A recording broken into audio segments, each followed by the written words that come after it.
Hi అండి.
హ్యాండ్‌మేడ్‌తో చేసినవే అంత డిఫరెన్స్ ఆఫ్ వెరైటీస్ ఉంటాయి.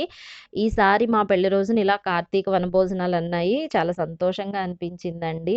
స్వామివారి దర్శనం చేసుకొని నెక్స్ట్ వ్లాగ్‌లో మొత్తం ఏ ప్లేస్‌కి వెళ్ళామో ఆ టెంపుల్ గురించిన మొత్తం డీటెయిల్స్ అన్నీ నెక్స్ట్ వ్లాగ్‌లో వస్తది. దయచేసి అందరూ తప్పకుండా చూడండి. పెళ్లి రోజున ఇలాగ స్వామివారి దర్శనంతో పాటు సరదాగా మా ఫ్రెండ్స్ తోటి ఇట్లా గడిచిపోయిందండి. మీ అందరి బ్లెస్సింగ్స్ కూడా నాకు అమ్మవారి పార్వతీ పరమేశ్వరులు లక్ష్మీనారాయణల ఆశీస్సులతో పాటు మీ అందరి బ్లెస్సింగ్స్ ఆశీర్వాదాలు కూడా సత్య అంటే ఎప్పుడు మీ ఇంట్లో ఒక ఆడపడుచులాగా నన్ను ఎప్పుడు ఇలాగ ఆదరిస్తారని నేను మనస్ఫూర్తిగా అమ్మవారిని కోరుకుంటూ ఇదేనండి ఈరోజు వీడియో. మరొక వీడియోతోటి నేను మీ ముందుకు వచ్చేస్తాను. నెక్స్ట్ వ్లాగ్ వస్తుంది. మనకి టెంపుల్ గురించి మొత్తం డీటెయిల్స్ అండి. కంటిన్యూ చూడండి. Thank you for watching. Stay tune my channel Sai Shri Telugu blogs.